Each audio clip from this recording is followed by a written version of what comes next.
The value of Bitcoin skyrocketed to a new record of $900 today. The price of the digital currency has now tripled since last month, and this latest surge came thanks to some high-power support from within the US.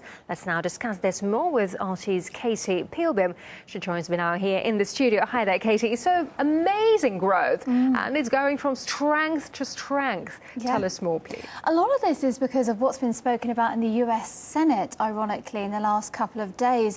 They've spoken about the fact that we see benefits in digital currencies, including the Bitcoin, as well as working towards tackling the risks that are involved with them, the tasks of money laundering and drug smuggling. But they did describe it now as a legitimate source of financing, which is quite a U-turn. It's a change of tune just there, considering the US has been the staunchest criticiser of the coin. Now, as a result of that, you just demonstrated how much we've seen it surge. I just want to let you know that if you had invested in the Bitcoin 2 years ago, if you'd invested $1,000 US, you'd be looking at 387,000 today. Let's go back a year. If you invested 1,000, you'd be looking at 76,000, just over. So there's some investments going on. We know it's incredibly tumultuous, though, the Bitcoin, and that's because it is accused of illegal activities. But at the moment, it is at historical highs because of what the US are saying, which, as I say, is rather ironic. Sure. And what else is behind this amazing surge? Well, one of the fans of the Bitcoin is China. We know it's the second biggest economy in the world, and it's the most populous,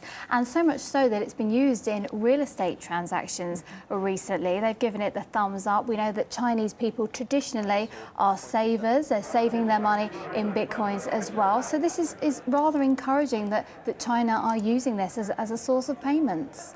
All right, Katie, thank you very much indeed for that update. We appreciate it. Thank you. And then you'll see Bitcoin trading at 1,000, 2,000, 5,000, 10,000. Rick Falkvinia does an excellent analysis. He predicts that Bitcoin will capture between 1 and 10% of the global Forex market, which implies a price of between $100,000 to $1 million per Bitcoin. Speaking of the price rising, this is in the next headline here from a hedge funder. Fortress's Novogratz says Bitcoin will be, quote, worth a lot.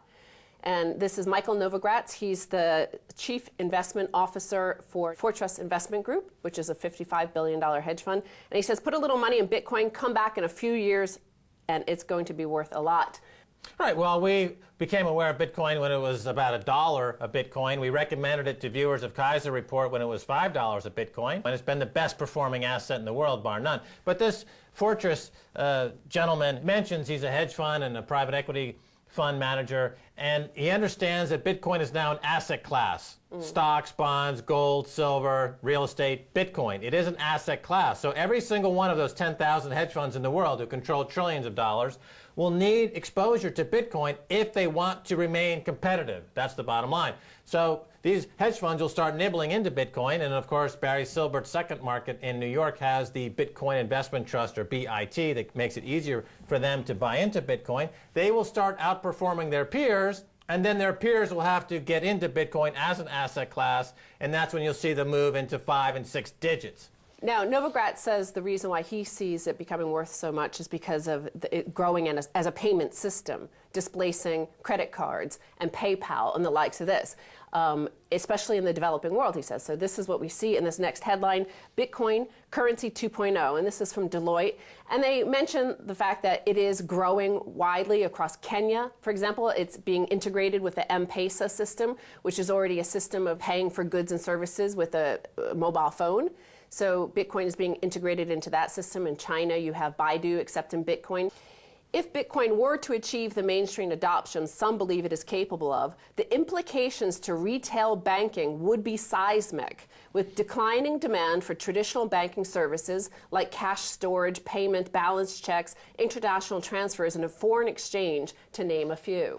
Most of the people who are on the sidelines not buying Bitcoin today will start to buy Bitcoin when it gets over 1,000, and then a greater percentage of people will definitely plow into Bitcoin when it starts to get over 10,000, because then the greed factor will kick in and people will realize that, oh my